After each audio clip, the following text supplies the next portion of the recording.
La maladrerie, c'est un lieu avec énormément de mystères, de questions sans réponse que je vous invite à découvrir lors d'une visite.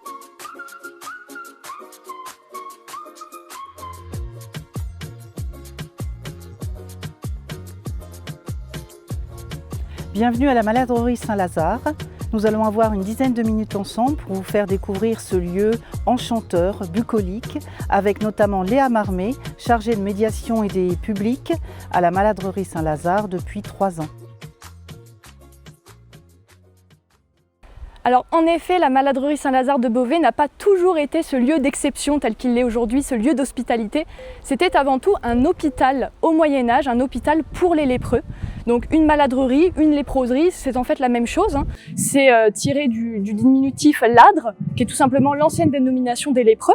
Alors les maladreries, ces établissements charitables, ces hôtels-dieux, on va en trouver beaucoup en ville, en France, en Europe, et ça va devenir très commun. Au XIIIe siècle, dans le diocèse de Beauvais, on va compter une dizaine de maladreries. On peut citer la maladrerie Saint-Antoine de Maricel, il ne reste plus qu'un pan de mur, ou alors la maladrerie de la Mi-au-Roi du côté du plan d'eau du Canada qui a été totalement détruite. La maladrerie Saint-Lazare de Beauvais, c'est la maladrerie la mieux conservée du nord de l'Europe, et pour ça il y a 2 raisons. Tout d'abord, on est en périphérie de la ville, c'est une construction volontairement en périphérie de la ville, tout simplement parce qu'au Moyen-Âge, on a peur de la contagion. La deuxième raison, c'est grâce à la réhabilitation de tous les bâtiments au moment de la Seconde Guerre mondiale. En effet, la maladrerie, elle a servi de lieu de cantonnement pour différents régiments, mais aussi la maladrerie, au moment de la Révolution française, donc en 1795 à Beauvais, la maladrerie a été réhabilitée en tant qu'exploitation agricole. C'est donc devenu une grande ferme et tous les bâtiments ont été réutilisés à l'occasion. La maladrerie sera ensuite rachetée par la communauté d'agglomération du Beauvaisis en 2002. Le site va donc peu à peu se transformer au fil des années, avec des premières restaurations. Le premier gros chantier de restauration va être la grange du XIIIe siècle afin de se transformer en lieu d'accueil. Élément aussi très important à prendre en compte, c'est le classement de la globalité du site en tant que monument historique, précisément en 1989, donc c'est très récent. Alors effectivement, la maladrerie, elle est vraiment dispatchée en plusieurs zones bien distinctes. Tout d'abord, vous avez devant vous la zone de l'exploitation agricole. Au fond à droite, nous avons la grange aux dîmes, la grange du XIIIe siècle. À côté, la bergerie, la maison du fermier, tout en briques. La brique a son importance aussi dans l'histoire du Beauvaisis. Le Beauvaisis étant une terre d'argile depuis toujours, les briqueteries se sont développées au sein de la ville. Dans cette zone d'exploitation agricole, on va également retrouver des pigeonniers. La deuxième zone se situe juste derrière nous, c'est la zone de la communauté religieuse. Le logis des religieux, où vivaient les religieux, la chapelle du XIIe siècle avec la cour des gens saints et des religieux plus globalement. Et la troisième zone qui nous intéresse se situe derrière la chapelle, c'est la zone des malades, là où les malades vivaient en communauté dans des petites loges partagées.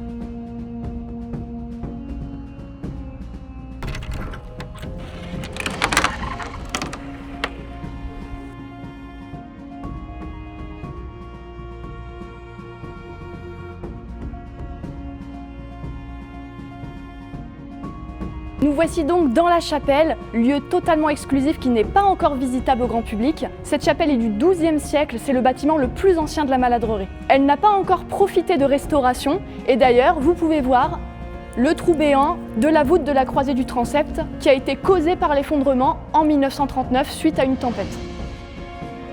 Le clocher, lui, a été restauré seulement dans les années 70, une vingtaine d'années plus tard, mais a laissé ce trou. Cette chapelle, une fois restaurée, pourrait totalement y accueillir des petites conférences, des causeries, un lieu beaucoup plus privatif, intimiste, à l'image de la chapelle telle qu'elle l'était à l'origine. Elle est juste ici. Alors la maison de l'administrateur, elle a vraiment son histoire totalement à part dans l'histoire de la maladrerie. Aujourd'hui, c'est une maison. Je vous invite à rentrer à l'intérieur.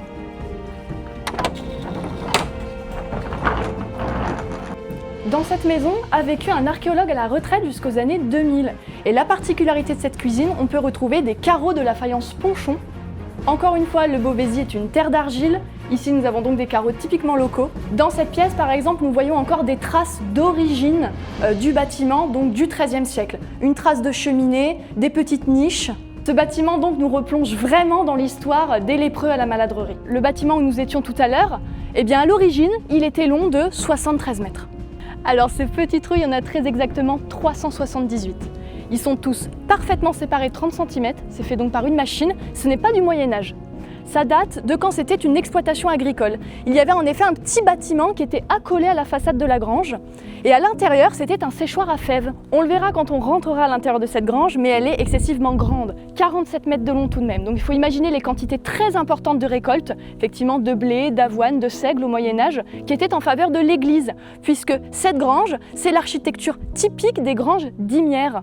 Donc c'est parti, on va rentrer à l'intérieur, sachant que la grange est le seul bâtiment visitable en intérieur puisqu'elle est enfin restaurée. En effet, l'intérieur de la grange est réservé aux expositions depuis maintenant 4 ans. Tous les étés, de juillet à septembre, on y accueille des artistes qui viennent exposer leurs œuvres.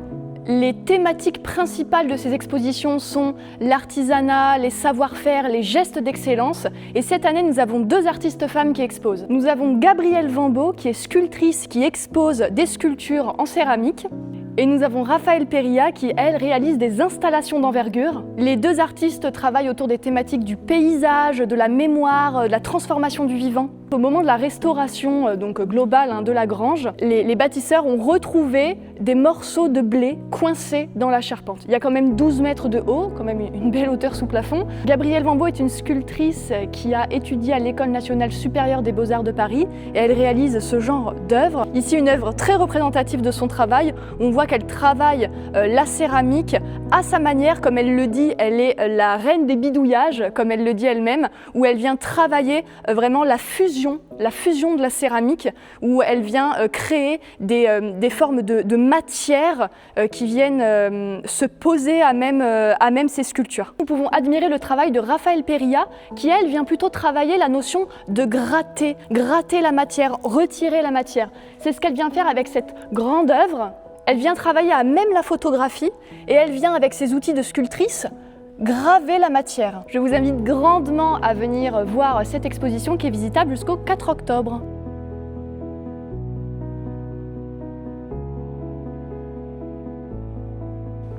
Pour terminer cette visite, nous voici dans le jardin d'inspiration médiévale. C'est le jardin par excellence, très apprécié de nos visiteurs pour flâner, pour se détendre. Les jardins médiévaux sont organisés d'une manière bien spécifique en plusieurs zones. Nous en avons 6 au total à la Maladrerie. On va commencer par le jardin de Marie.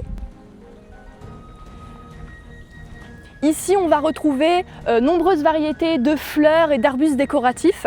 C'est dans les jardins de Marie, au Moyen-Âge, que les femmes viennent se détendre, viennent avoir des conversations privées, des jeux ici. Le jardin est entretenu chaque jour par notre équipe de jardiniers du service Parc et Jardin de la ville. Chaque saison, les jardiniers font en sorte de montrer des plantes de saison qui respectent le code couleur de la Vierge Marie. Dans les jardins de Marie au Moyen-Âge sont souvent représentées des fontaines. C'est le cas ici et exceptionnellement cette année elle est agrémentée d'une sculpture de Gabrielle Vambeau. En notre zone qui compose ce jardin, on va retrouver par exemple les carrés des petits fruits avec les vignes, les groseilles.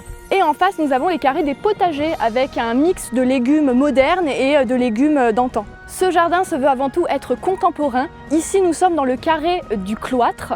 Donc comme à l'image d'un cloître dans une abbaye, ouvert sur le ciel.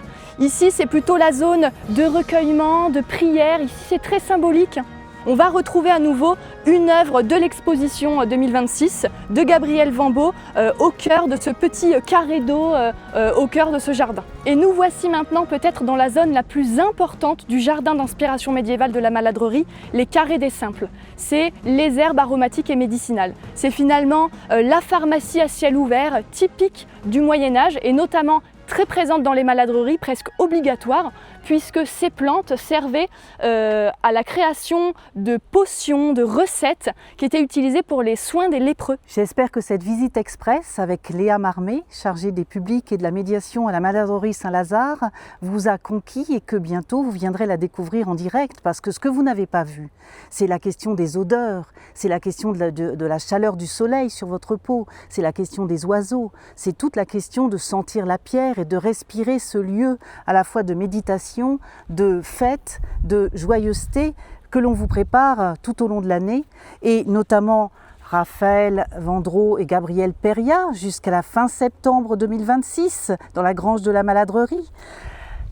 l'inévitable Festival des Arts de la Rue qui occasionne la rentrée et où tout le monde se rue malice et merveille pour un week-end de festivités, le dernier week-end du mois d'août.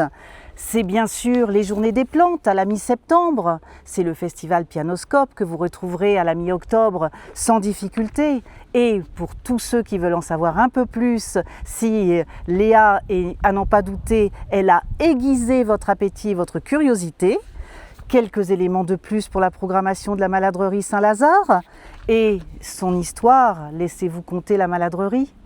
À très bientôt, en espérant vous accueillir. Au revoir.